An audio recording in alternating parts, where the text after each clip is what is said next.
Boa E tarde, vocês estão vendo a minha tela? estamos perfeitamente. Maravilha.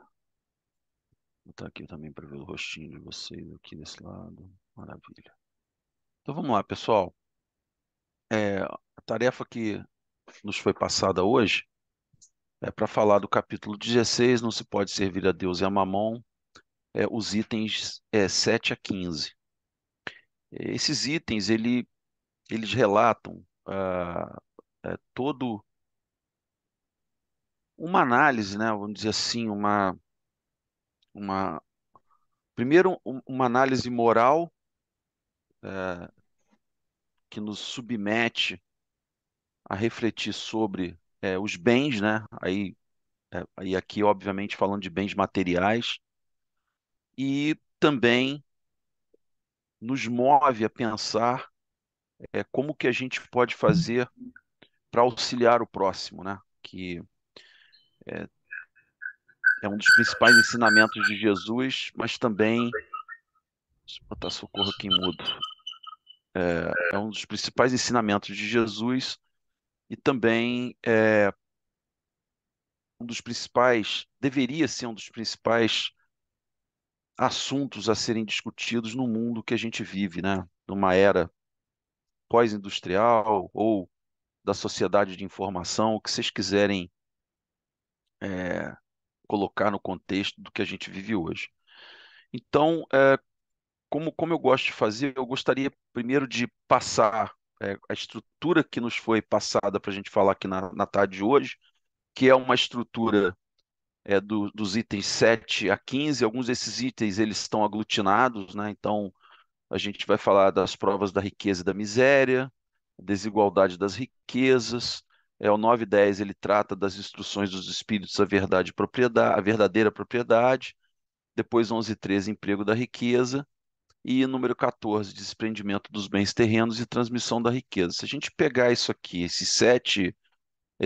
do 7 ao 15º, se nós pegarmos todos esses itens, né, num total de 8, nós teríamos uma percepção um pouco mais, vamos dizer assim, alargada, né, uma visão um pouco mais ampla, de que nós não deveríamos ter esse apego às coisas materiais que a gente tem.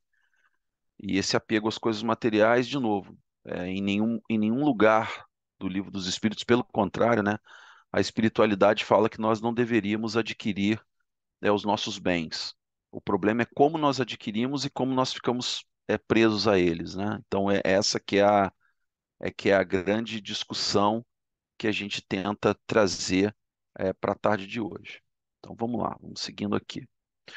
Bom, eu gostaria primeiro de falar um pouquinho do livro, né? Então, assim, o Evangelho segundo o Espiritismo, ele vem de um pedaço dissertativo do Livro dos Espíritos, né, das leis morais, onde Kardec procura, dentro do Evangelho, né, dentro dos dois Evangelhos, né, bíblicos, vamos dizer assim, ele procura trazer pedaços das partes morais e a dissertação dos espíritos que os auxiliaram, né? Então, só para a gente deixar bem claro, o Livro dos Espíritos tem essas 5 partes, e então a gente está falando hoje da parte terceira, que é a parte das leis morais, que vai do capítulo 1 ao capítulo 12, que é justamente um desses que a gente está olhando.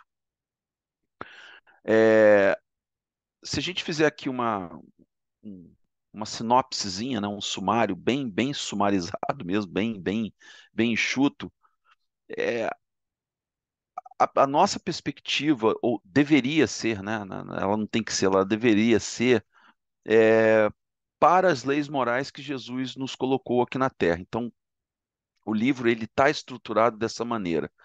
Como que as mensagens de Jesus elas deveriam ser estruturadas, como que elas foram estruturadas e como que a gente deve aplicar isso no nosso dia a dia para a nossa evolução espiritual. Então, é um livro que é um livro bastante, vamos chamar assim, moral. Então, assim, eu até costumo dizer que quando a gente fala do tríplice aspecto da doutrina espírita, eu não gosto, mas aí é pessoal, não estou dizendo que tenha que ser isso, tá, pessoal? Eu, Maurício, não gosto nem de usar a palavra religião. Eu gosto de dizer que o tríplice aspecto eles são a ciência, filosofia e moral. Deveria estar num contexto da moralidade a nossa advertência enquanto encarnados, enquanto espíritas aqui na Terra. Muito mais do que seguir um ensinamento, é você praticar esse ensinamento. Então, essa seria um ponto de bastante equilíbrio nas nossas vidas. E é um ponto difícil, tá, pessoal? É muito difícil. Eu me vejo todo tempo olhando para a vida que eu ainda tenho, né, de trabalho, e muitas das vezes eu falo, poxa, não deveria ser assim. E a gente acaba sendo dragado pelo nosso dia a dia. Então, essa vigilância, ela deveria ser constante, e a gente vai ver um pouco mais na frente o que que a gente pode fazer para pelo menos tentar exercitar isso. Bom, é, antes de entrar no tema, talvez seja interessante também vocês terem uma percepção do que é o capítulo 16, que não se pode servir a Deus e a mamão. Embora o livro seja uma passagem bíblica, né, que aqui muitas vezes eu ouvi isso, né, ó, você não pode acender uma vela para Deus e outra vela para o demônio, né, sempre ouvi isso, né. Aqui no caso, não é isso que Jesus quer dizer. Ele quer dizer que você não pode simplesmente ficar arraigado num bem material ou não conseguir ajudar aquele que está do teu lado. Então, eu falei numa outra exposição aqui, que às vezes você pode ajudar uma pessoa que está muito próxima de você apenas com palavras, sem precisar dar um centavo da sua riqueza, mas você pode usar o seu tempo para isso. Ontem eu estava vendo um filme, que por sinal bastante engraçado, que foi a vida do Mussum, aquele, aquele humorista que fez parte dos Trapalhões, de nome Antônio Carlos, e toda a trajetória do que é a dificuldade de uma pessoa preta, nascida numa comunidade é, abaixo da linha de pobreza, e conseguir chegar aonde ele chegou na vida. E uma hora a Alcione chama ele para ele fazer um trabalho na Mangueira, com as crianças da Mangueira. E a Alcione falou assim, uma hora ele virou e falou assim, pô, eu vou te dar um cheque. Aí ela falou assim, não, você não está entendendo, eu não quero o seu dinheiro, eles não estão aqui pelo seu dinheiro. A gente não quer o teu dinheiro, a gente quer você.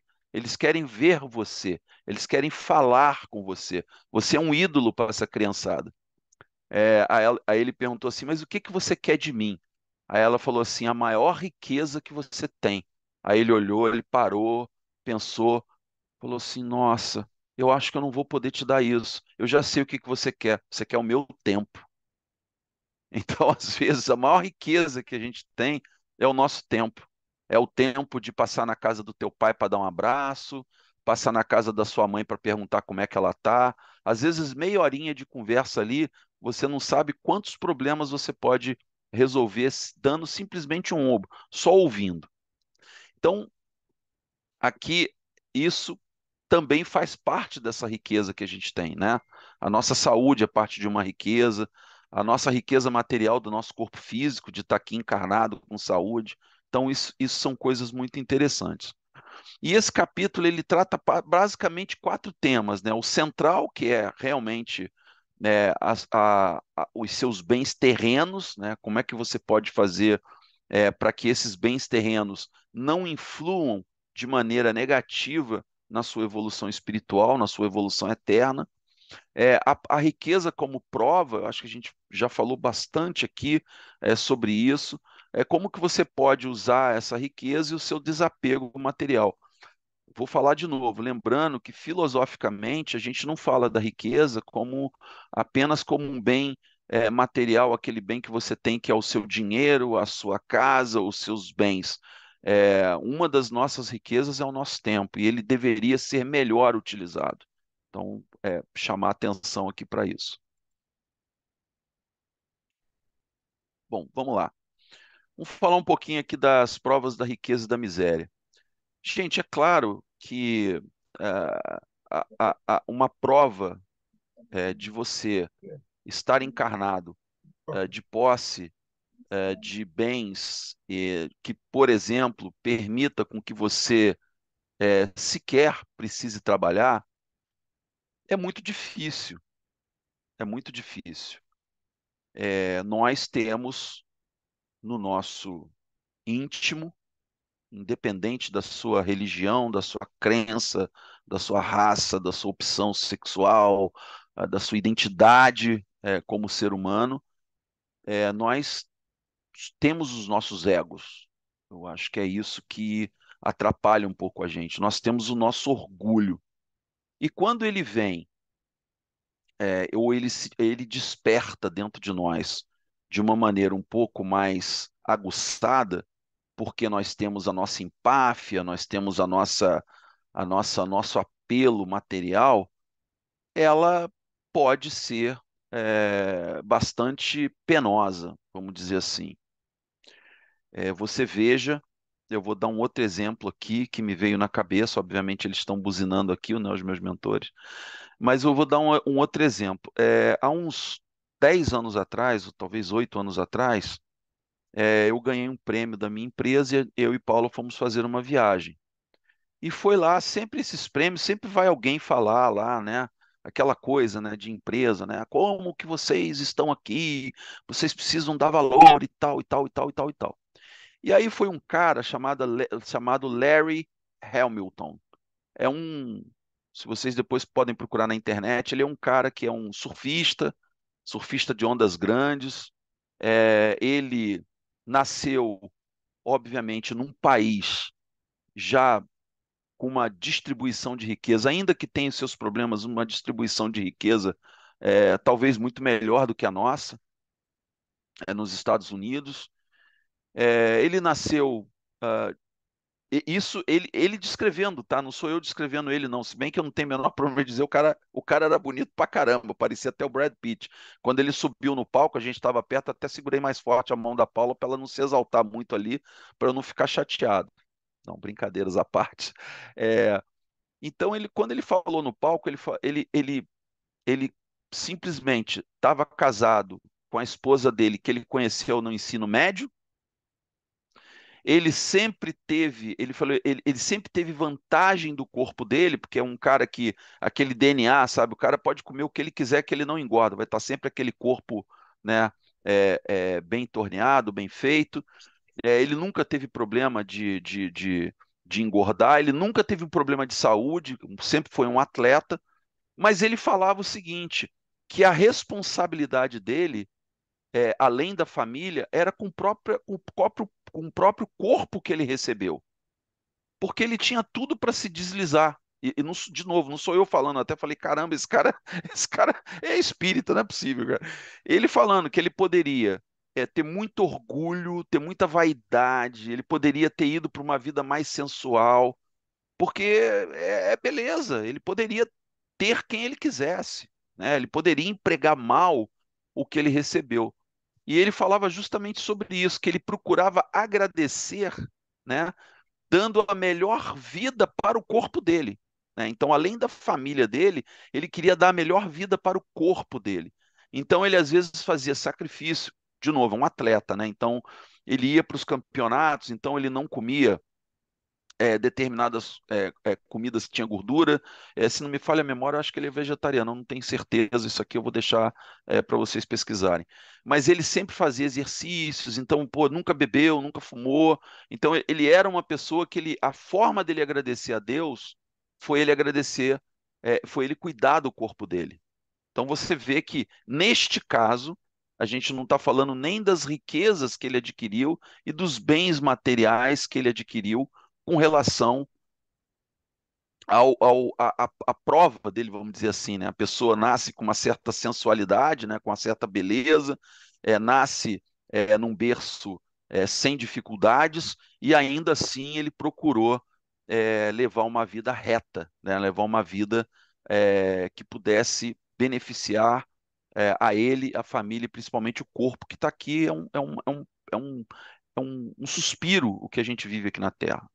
Então, eu achei isso muito interessante e eu acho que vale muito a pena esse exemplo para que a gente possa também olhar. Então, nós teremos outros exemplos desse. Um outro fato também é num livro chamado o Ícaro Redimido, que é a história de Santos Dumont, né?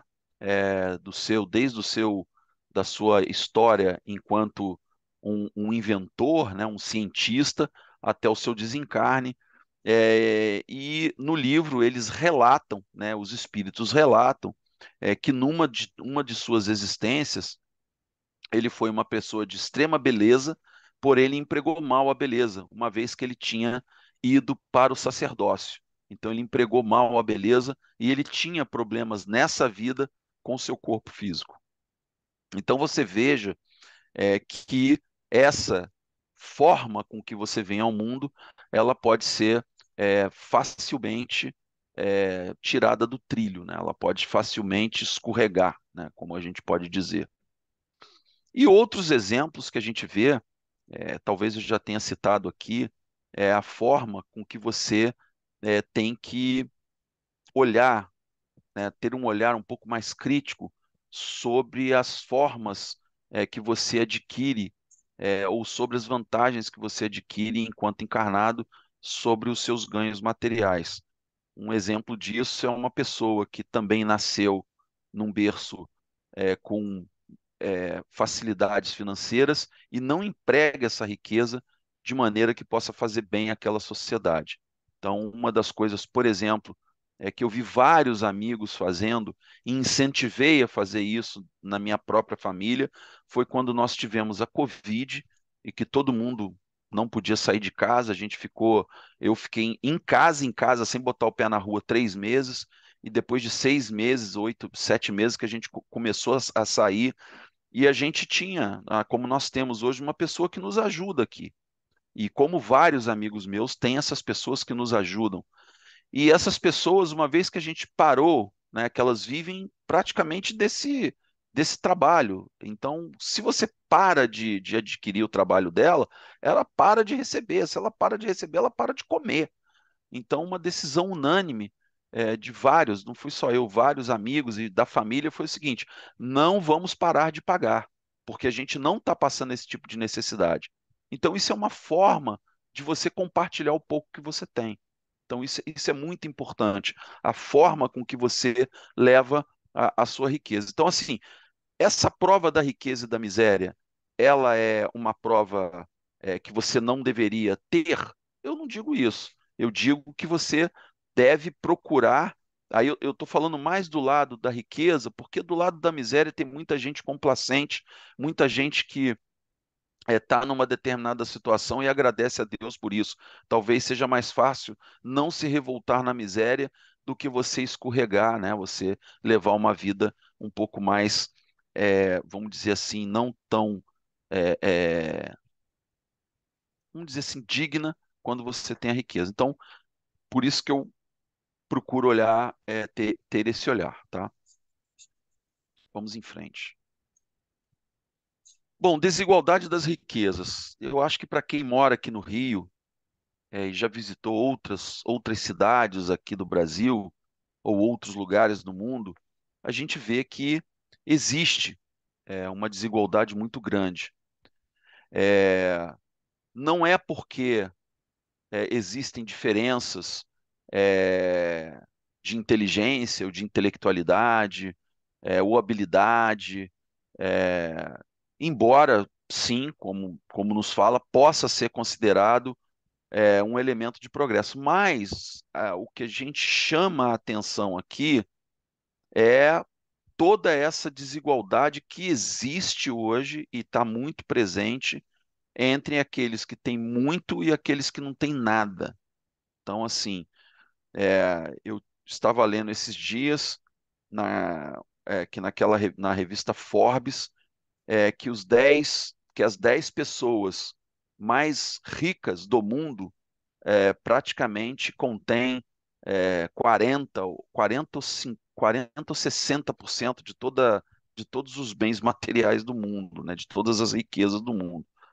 E isso é muito, para mim, choca um pouco, sabe? Então, é, esses dias eu falei para minha esposa, eu falei, poxa, eu queria comprar o carro tal. é meu sonho. E ela virou e falou assim: será que é teu sonho mesmo? Você, independente de ser perigoso ou não, você se sentiria bem você andar num carro desse, sendo que do lado, né, em frente, tem pessoas que às vezes não tem nem o que comer? E aquilo me deu uma, sei lá, um desconforto interno. Eu falei, poxa, é verdade. Então, essa foto do lado, ela mostra isso. Ela mostra que a gente ainda tem uma desigualdade muito grande. Aí vocês devem estar pensando, pô, mas agora há pouco ele falou das provas da riqueza. Será que também as pessoas que estão ali não é uma provação? Cara, a gente tem que parar um pouco de achar que tudo não, isso foi desígnio de Deus. Não é bem assim. A gente pode melhorar. Aliás, a gente está aqui para melhorar, senão não teria livre-arbítrio. Senão o destino estaria traçado e é assim que tem que ser. Uma coisa é você afetar o seu corpo, o seu perispírito e você pagar essa conta na frente. Outra coisa é você mudar o teu presente. Eu estava falando hoje de manhã com meu sogro sobre isso. A conta chega. Entre uma hora e outra, a conta chega. Na mesma vida, na mesma existência. Então, assim, não é porque você é, tem um estado intelectual, você faz parte de um progresso intelectual e material que você não vai olhar o outro lado também. Então, assim, você pode melhorar isso. Nós podemos melhorar isso, né? Então, aqui fica um alerta para a gente olhar isso e ver o que que a gente pode fazer em prol daqueles que não têm. Vamos lá, seguindo adiante. A verdadeira propriedade. Bom, eu acho que eu já falei bastante disso aqui, mas eu gostaria também que a gente refletisse uma coisa interessante. Tem um livro que foi até sugerido pela Raquel para mim, pela Raquel Crispino, e ela falou isso em algumas vezes aqui em algumas palestras, que eu acho bastante interessante, que é um livro de um filósofo francês chamado André Comte Sponville. E o nome do livro é O Capitalismo é Moral? E quando ela falou algumas passagens do livro, aí eu falei, achei interessante, e eu fui ler o livro, né? Porque eu estava com a cabeça muito fresca daqueles dois livros do Yuval Harari que falam do homem, né? O Homo sapiens e o Homo Deus.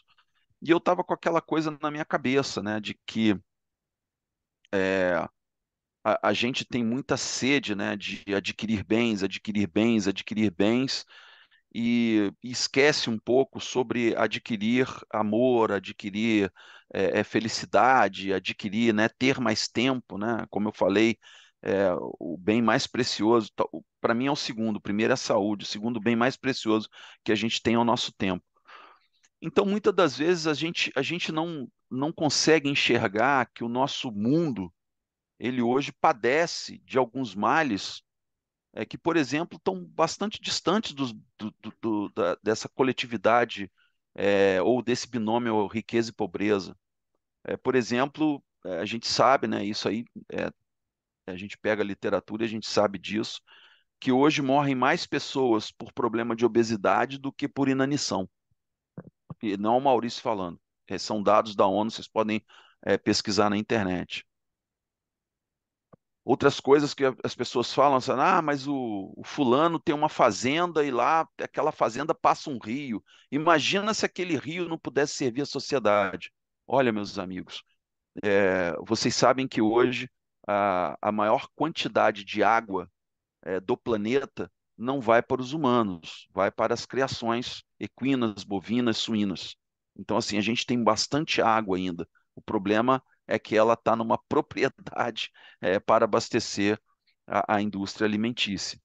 Então, assim, o que que eu posso fazer para ajudar o outro? Então, eu não sei se vocês acompanharam recentemente a tragédia de Brumadinho. Demorou quase 10 anos, né? Eu não sei, aí vocês podem depois me ajudar, mas eu acho que demorou quase 10 anos para que a justiça, junto com as empresas envolvidas, pudessem indenizar as pessoas que ficaram sem nada. E aí eu fico pensando o seguinte: será que é, seria muito penoso para uma empresa, e olha que eu, depois de anos, né, já quase me aposentando, eu virei empresário.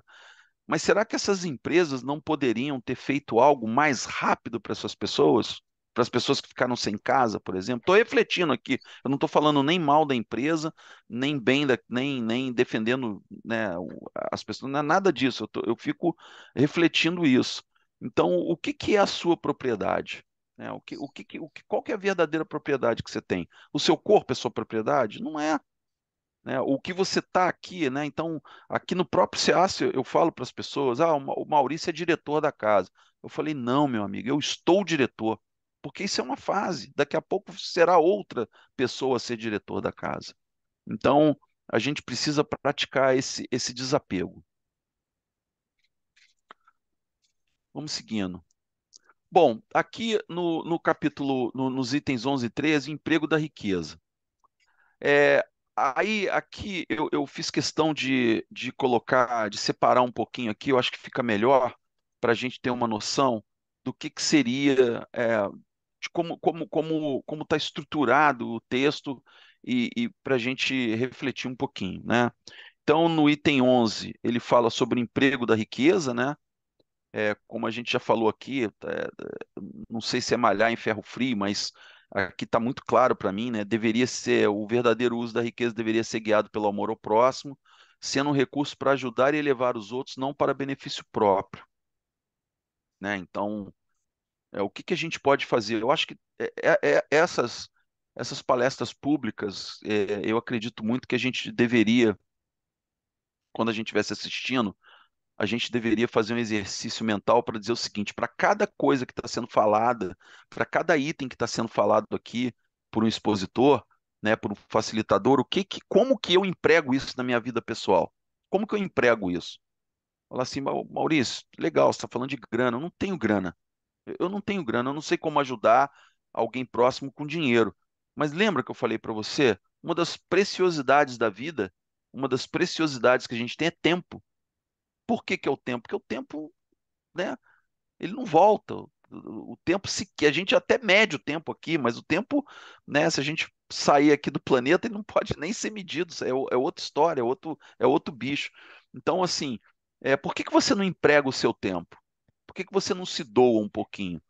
A gente que está aqui no domingo, a gente está doando. Uma das coisas mais preciosas que a gente tem é o nosso domingo à tarde, para estar juntos, né? Então, acho que isso é legal pra caramba. Então, assim, para ajudar a elevar os outros, como eu falei, uma palavra pode fazer uma extrema diferença para aquele que está deprimido, para aquele que está triste, enfim. Responsabilidade dos riscos no item 12, né? Ótimo. Olha É, só, tem um biscoitinho ali que a Magda que fez, uma florzinha. Se você quiser, ele é bem amargo, só que ele tem aquela camada de açúcar por cima, então dá uma quebrada. eu não quero biscoito não, tá, Lê? Muito obrigado. Depois, se você quiser trazer, a gente come, tá? Leva lá para o SEAS. Responsabilidade dos ricos, não dos riscos, né? Dos ricos. Aqui tem uma. Eu até procurei isso, eu não consegui achar, mas isso também já tem uns 10, 15 anos. Tinha um dono de uma empresa de ônibus, eu não sei se foi na Finlândia, na Dinamarca, naqueles países lá que são países bastante afortunados em termos de bens materiais. E a empresa dele foi vendida para uma outra empresa global e tal. E aí ele colocou alguns poucos, né, alguns poucos milhões no bolso. O que que ele fez? Primeiramente, o primeiro acordo que ele fez com a empresa que estava chegando, você não pode demitir ninguém, porque aqui todo mundo faz parte da empresa. Legal pra caramba. Segundo acordo que ele fez para vender, todo funcionário vai ter um pedaço da empresa. Nós vamos fazer uma cooperativa para que todos recebam um pedaço dessa compra que vai ser realizada. E aí vai, né? Obviamente, então você não pode sair, você tem que ficar mais um tempo, enfim. E o terceiro foi o seguinte: como ele já era uma pessoa de posses, o que que ele fez? No testamento dele, ele já deixou é, para uma instituição de caridade tudo aquilo que não seria de uso mais dele nem da família dele. Então ele colocou ele, a esposa, os filhos numa condição boa. Ele tinha muito mais do que ele podia gastar. O tataraneto dele poderia usufruir do dinheiro. Ele falou que não. Ele pegou aquele dinheiro e falou assim: assim que eu desencarnar, assim que eu morrer, esse dinheiro vai para uma instituição de caridade. Uma ou várias, aí tem que resgatar a história para ver. Pegando um exemplo aqui do meu ladinho, um amigo meu lá do interior de São Paulo acabou de vender a empresa dele também, um pedaço da empresa dele. E o que que ele fez? Ele fez a mesma coisa. Eu falei assim: poxa, cara, que legal que você fez. Aí o pessoal lá me chama de mal mal. Pô, não, mal mal. Mas eu tinha que fazer isso. São pessoas que estão comigo há 30 anos, 20 anos. Eu tinha que fazer isso. O que que ele fez? Ele vendeu um pedaço da empresa e ele pegou todo o funcionário dele, todo, sem exceção, né, da moça que vai lá limpar o escritório, até o diretor financeiro, ganhou um pedaço da empresa e ganhou um pedaço do dinheiro que veio através desse fundo que comprou a empresa dele. Então, assim, eu estou colocando isso aqui e trazendo para vocês exemplos para dizer o seguinte: ó, nem tudo está perdido. É que, assim, é um ou dois exemplos, né? A gente precisaria de milhões de exemplos para que a gente pudesse sair daqui, pelo menos, com uma esperança de um mundo melhor. Item 13, né? Utilização construtiva da riqueza. É, muitas das vezes também eu vejo que você se instala num lugar, então aqui eu vou usar aqui um exemplo bacana também, que também foi da época da Covid. Quando a gente ficou na época da Covid, a gente não saía para fazer compra. Eu acho que todo mundo passou por isso. A gente não tinha como fazer compra. Eu não ia no supermercado. E muitas das vezes, o que que a gente fazia? A gente ia no supermercado lá, sei lá, na Barra, ia em outro supermercado porque é isso, porque é aquilo. E a gente percebeu que os mercadinhos dos bairros, né, que não têm tanta entrada no mundo financeiro, mais precisamente bancos, iam passar por aperto, iam passar por aperto, porque diminuiu a quantidade de pessoas que circulava ali. Então, o que que a gente resolveu fazer? Vamos consumir a nossa alimentação, os nossos bens materiais, a gente vai consumir do comércio do bairro. O bairro tem que ficar fortalecido. Gente, você está fazendo para a tua comunidade. As pessoas que não tinham menor talento para cozinhar começaram a fazer tortas para vender, porque era a única coisa que elas tinham para botar comida em casa. Porque muitas delas não tinham emprego fixo, não tinha carteira assinada. E o que que a gente fez? Cara, vamos comprar deles. Vamos fortalecer a comunidade. É isso que você emprega. E você fala assim: poxa, só rico pode fazer isso? Não, meu amigo, você pode fazer isso. Você pode empregar isso. O problema é que, assim, depois que passou a pandemia, a gente voltou um pouco nesse consumismo aí, um pouco mais exacerbado, que eu tenho sérios problemas com relação a isso, assim, de quando você vai comprar uma coisa, perguntar se realmente você precisa daquilo, né? Vamos seguir em frente. Bom, desprendimento aqui, né? Aqui eu não sei, aqui o pessoal que é da minha época, não sei se vocês gostavam de ler gibi, revistinha em quadrinho, mas esse aqui é o Tio Patinhas, mergulhando, né? Ele tinha uma caixa forte onde ele guardava todo o dinheiro dele e era bastante avarento, não dava moleza nem para os sobrinhos, né? Nem pro, enfim. Então isso aqui é uma figura para que a gente possa refletir, né? Possa pensar bastante. É, qual que é o valor realmente dos nossos bens? Qual que é a verdadeira propriedade que a gente tem? É essa material ou é aquela que você pode compartilhar? Né? Aquela que você precisa acumular ou aquela que você pode compartilhar? Qual a função social que a gente tem da riqueza? Né? De novo, mais uma vez, você é até chato nisso. A riqueza não precisa ser traduzida em dinheiro. Ela pode ser traduzida em vários aspectos, né? O que você é apegado com os seus bens terrenos, né? E todos esses quatro primeiros itens, eles vão ao encontro da sua perspectiva espiritual. Quer dizer, o que que eu quero para mim, como espírita, trazer para essa existência? O que que eu preciso fazer para essa existência? A gente fala muito, né? Ah, não, tem que fazer minha reforma íntima, eu tenho que. Cara, você pode começar fazendo a tua reforma íntima servindo ao próximo, por exemplo. Então, assim, e servir ao próximo é fácil, tá? É bastante simples. Então, a gente vê muitas das vezes empresas e fundações e ajuda. E aí eu não quero entrar aqui no mérito se as pessoas fazem isso. Ah, porque o fulano criou uma fundação porque ele não quer pagar imposto. Tá bom, beleza. Mas ele está ajudando um pouquinho? Está ajudando lá? Tem um colégio que ele ajuda? Tem meninos que ele ajuda na comunidade? Tem alguém que, graças a ele, conseguiu fazer uma faculdade? Pô, já está valendo, cara. Já está valendo. Ah, mas ele é muito fácil. O pessoal vai, esses ricos criam empresa, criam fundação para não pagar imposto, que seja. Mas se estiver ajudando, eu não quero saber o outro lado. Sabe aquela coisa assim, você. Hoje, inclusive, a gente conversou isso de manhã. Para que, por que que eu quero pegar só o lado ruim de um ser humano? Por que que eu não posso olhar o lado bom dele? O que que ele faz, o que que ele deixa para a sociedade? Então, sobre a nossa perspectiva espiritual, o que que eu tenho que fazer para melhor, né, para subir o degrauzinho com menos desconforto, né? O que que eu posso fazer para olhar isso e conseguir ter um olhar até um pouco mais altruísta de tudo que a gente vem fazendo? Talvez essa seja a verdadeira essência que a gente esteja buscando e que tá adormecida aqui, a gente não consegue sair do outro lado.